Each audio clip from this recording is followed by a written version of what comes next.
Recently, the topic of China travel has become a hit on Instagram. A 16-second short video titled "Places on Earth That Don't Feel Real," China has taken the social media platform by storm, garnering 2.5 million likes and 43 million views. China, known for its rapid development over the past few decades, has faced its fair share of environmental challenges. However, the nation has undergone a remarkable transformation, making significant efforts to protect its ecological environment. China's environmental protection efforts have already yielded impressive results, as you can see all around me here. So in today's episode, we're going to look at how the country has balanced economic development and environmental protection. I'm J. Ian Burbeck. This is Dialogue with China.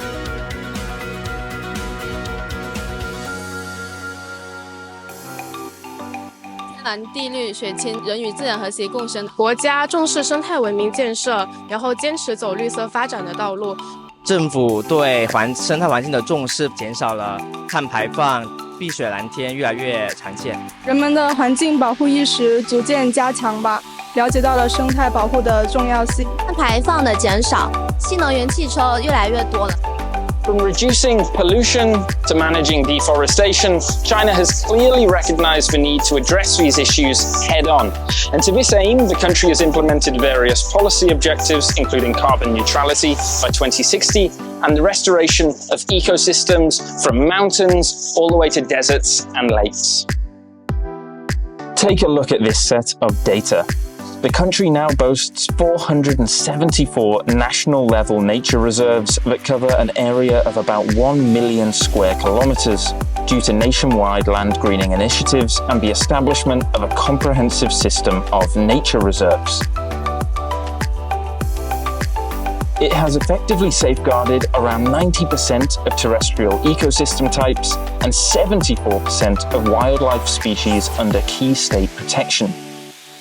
Today, its forest coverage rate has exceeded 24%. Data from NASA suggests that the global greening area has increased by 5% since the beginning of the 21st century, with China leading the way by contributing approximately 1/4 of the global increase from 2000 to 2017. British environmentalist Terry Townsend has been birdwatching in Beijing for over 10 years. He's devoted his spare time to observing, studying, and recording the habits and breeding of birds in China. During the past 10 years, due to China's dedication to environmental protection, the volume of birds has greatly increased.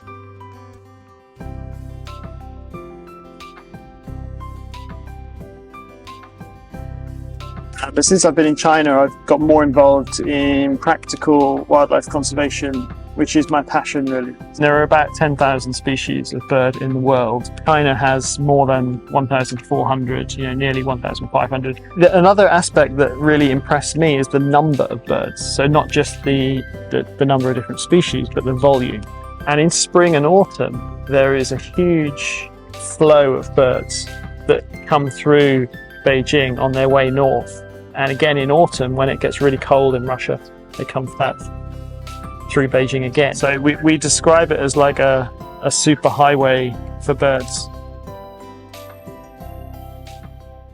The Chinese government has made it clear the country's modernization will prioritize green initiatives, low carbon development, and the ecology. And a strong testament to that is China's substantial investments in renewable energy. If you take a stroll on the streets of almost any city in China, it is hard not to notice the number of new energy vehicles. Furthermore, the country's installed capacity for renewable energy generation has surpassed 1 billion kilowatts. With increasing investments in wind and solar power, China aims to reduce its reliance on coal and other fossil fuels. Today, it stands as a global leader in renewable energy adoption. In the past decade, while achieving an average annual economic growth rate of over 6%, with an annual average energy consumption growth rate of 3%, China has simultaneously reduced carbon dioxide emissions intensity by an impressive 35%. 通过高水平的生态环境保护，不断地塑造发展的新动力、新优势，着力构建绿色低碳循环的经济体系，这样呢就可以有效地降低我们发展的资源环境代价，然后同时持续增强发展的前景和后力。所以我国要坚持生态优先，坚持推进双碳的目标，因为这些都是我们面向新时期高质量发展的一个自主的战略选择，对于长远的经济发展和产业发展有着非常积极的意义。China's environmental conservation efforts serve as a really good example for the rest of the world and make significant contributions to mitigating global climate change. Now, although challenges remain, it is clear that the country has a real commitment to a greener and more sustainable future. I'm J. Ian Burbeck. Thanks for watching Dialogue with China. Goodbye for now.